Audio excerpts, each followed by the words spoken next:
I was packing for a trip I'd been looking forward to for weeks.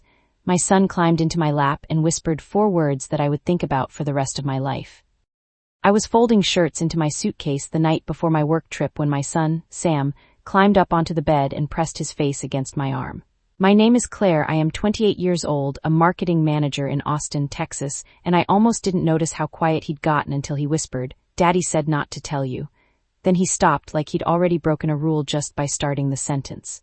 I set down the shirt in my hands. I said, "Tell me what, sweetheart?" He looked at the door, then back at me, his voice barely audible. He was talking on the phone in the garage. He said something about the trip. In 3 days, I asked who he was talking to. Sam said a name I didn't recognize. Vanessa. My chest went tight before I understood why. I didn't say anything else to Sam that night. I tucked him in, told him he could always tell me anything, and turned off his flashlight, the one he keeps under his pillow for monsters, even at 7, even though he insists he doesn't believe in them anymore. I went back to my room and sat on the edge of the bed for a long time. I told myself it was probably nothing, maybe a colleague, maybe a surprise he was planning for my trip. My husband Mark has handled most of our paperwork since my surgery 6 weeks ago: bills, insurance forms, a stack of what he called standard estate stuff that I signed without reading closely because I was tired and because I trusted him, the way you trust someone you've built a life with. I didn't read those papers carefully. I want to be honest about that. I just signed where he marked and went back to resting. The next morning I found a business card in Mark's coat pocket while I was looking for my car keys. A notary's name and number, dated the same week as my surgery.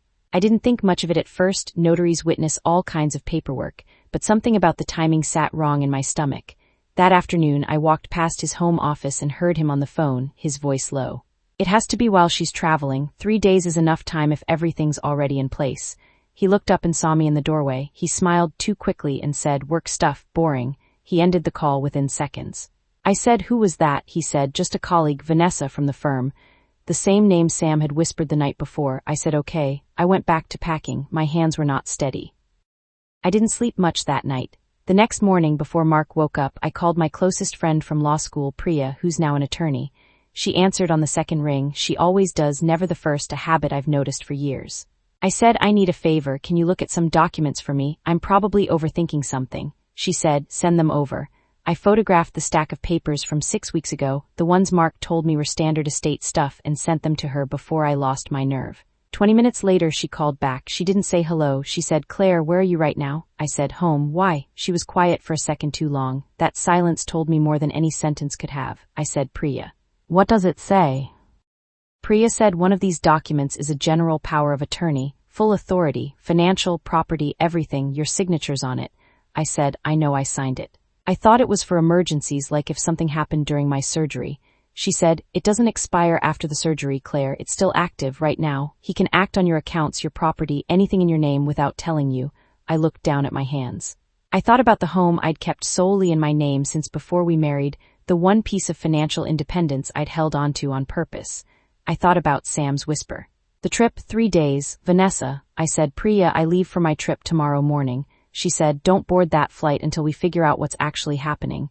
If you need to hear what happens next, stay with me."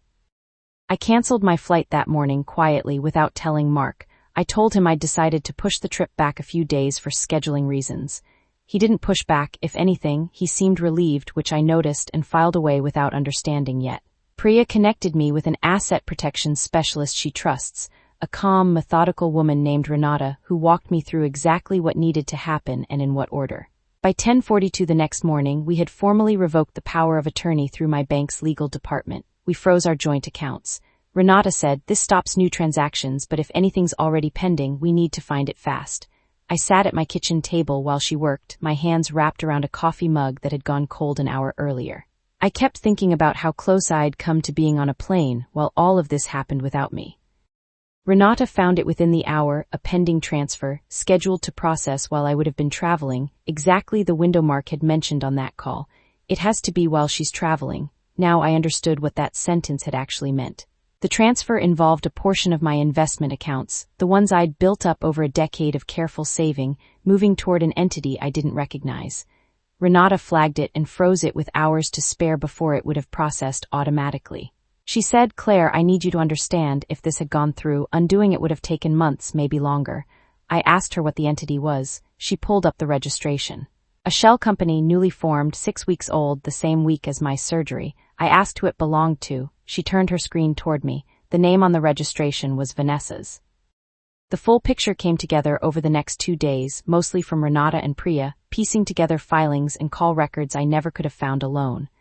Mark and Vanessa, his financial associate, it turned out, in more ways than the title suggested, had been planning this for at least 2 months, maybe longer, based on how cleanly everything had been arranged. The shell company wasn't just receiving the investment transfer. Renata discovered draft paperwork that would have allowed Mark to refinance my premarital home and quietly funnel the equity into Vanessa's shell company while I was away. The home was the one asset I'd kept solely in my name for exactly this kind of reason. Sitting there, I realized how close I'd come to losing the one thing I'd protected on purpose, using access I'd given him out of trust, during the exact 3 days he thought nobody would be watching. I sat with that information longer than I sat with almost anything else in this entire story. Not the affair, somehow that landed second, almost like a footnote to everything else. Mark's attorney called him 2 days later, not detectives, not a dramatic confrontation, just a formal notice generated by the civil fraud filing Renata and Priya had already prepared and submitted on my behalf. Mark called me that evening, his voice different than I'd ever heard it, quieter, almost careful. He said, "Claire, we need to talk about this. I can explain." I said, "You can explain it to your attorney.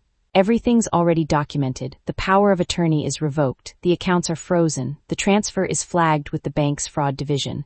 He was quiet for a long moment, long enough that I almost asked if he was still there.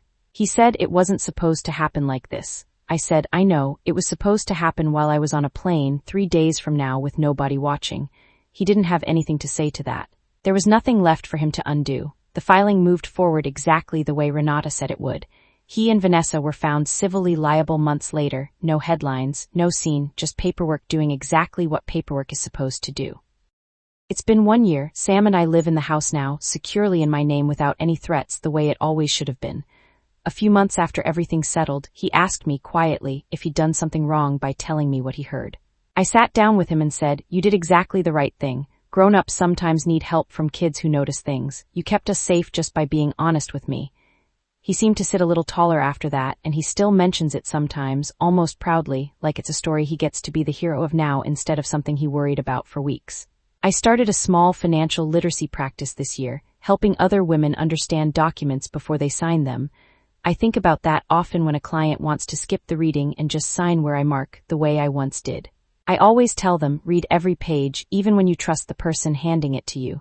Mark and I share custody now calmly, through a schedule that works for both of us and more importantly for Sam. If this story stayed with you, like this video, subscribe so you never miss one and tell me in the comments, has a child in your life ever noticed something you almost missed? My son whispered 4 words. They saved more than he understood.